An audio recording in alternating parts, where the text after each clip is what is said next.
Today, on Ideal Cooking for Carlisle, we're going to make my fruit tart that I have really reduced the calories in the original recipe that called for a lot of sugar, white flour. In fact, the crust was originally, when I first made this, was powdered sugar. That's how. Now I'm making a wheat crust, so it's significantly reduced. If you saw my show on the barbecue chicken, you know that today, that once a month, I do,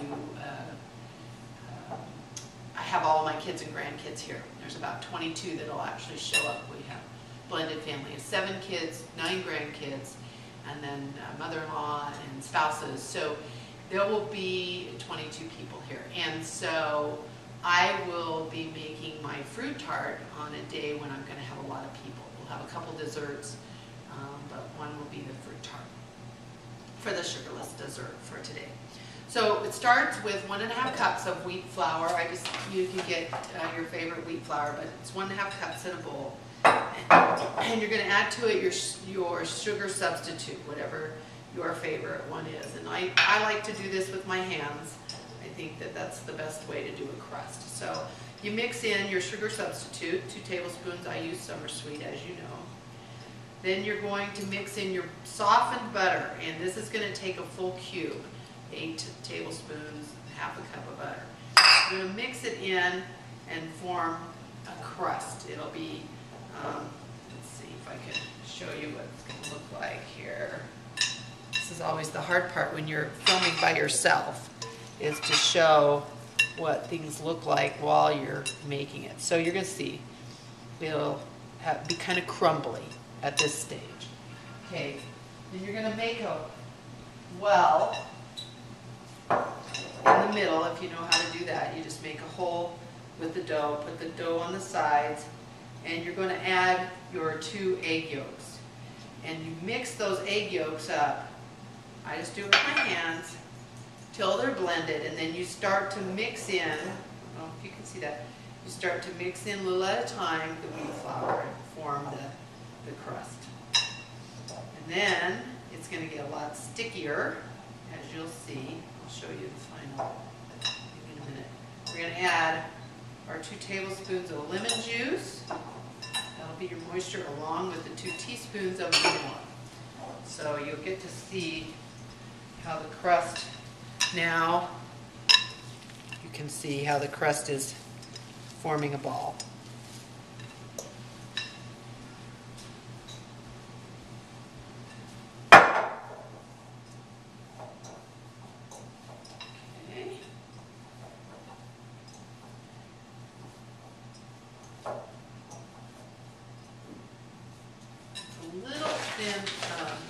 Got a little too much moisture. I want it to be pie crust type, so I'm going to put just a little bit more wheat flour in here. I want it to be manageable, but not too moist. Okay, that's about right. So the ball, it'll shape a nice ball in your hand. Okay, now I make this in a tart pan, and that's what I think works the best.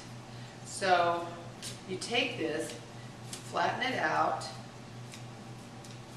and I'm making this crust while my chicken is boiling for my dinner. So that's what's great about all of these things, is you can make the crust and see what you can do. So, sorry, I had to break there. My daughter came in the room. She needed car keys to go pick up some of our grandkids that their mom has to work today, so we can make sure they all get to come. So, as I was saying before, you're going to just push this around. I have the tart pan that the bottom comes out of it, and I like it best for this recipe. Some tart pans I don't. I like that they are all solid one, but for this recipe I think it's nice that it helps it come out. Now, one of the other things I'm doing right now is I've washed and cleaned my berries that I'm going to be putting on the top and getting them ready. You can make this the day before, the crust and the filling the day before, and then put the berries on the next day if you want to do it a day early. So that's another thing that's nice about this recipe, is that the crust and the filling can be made a day before. and then they can be setting up. What I'm going to do is right now I'm softening the cream cheese, so it's just sitting out at room temperature getting soft, and that's what we'll blend up in a little bit for the filling. And I'll bake this, and once it cools, I'll put the cream cheese filling in this, then we'll refrigerate it to get it set, and then we'll add the fruit on top once it's set. So you can do it all the same day, or you can do it, like I said, the day before. And it's tasty either way. I've had it both ways. So as you can see, I'm just pushing this up to get the crust to form a shell. And that's all you're doing. In fact, one of the things that was disturbing the first time I made this pastry crust was that as soon as I started to put the cream cheese on it, it just started to flake away. It just started to fall apart. It's very flaky, and I was, oh no, the crust isn't going to work. But what happened was once the cream cheese got hard, it held the crust together. So when I put the cream cheese on, you'll actually get to see that. Okay, this is what it looks like when it's done. So as you can see, I think you can see, that's what it looks like. Now I take a fork, and just like any other pie crust, I'm just going to put some holes on it. This will help it so it doesn't bubble up. You don't want it to bubble up. With the flakes away, once I start putting the cream cheese on it, I found out that's no problem. The cream cheese holds it together, and it becomes a really solid crust, so serving is not a problem. But you have to do this part so that you don't want bubbles, because you're doing a very thin layer of filling. You don't have room for it to have bubbles. So then you've set your oven for 400, and it's all ready to go. Put it in there, and you bake it. I start 10 minutes and see if it's golden brown. You're just trying to get it to a golden brown, and I'll show you the finished crust when I get ready to fill it.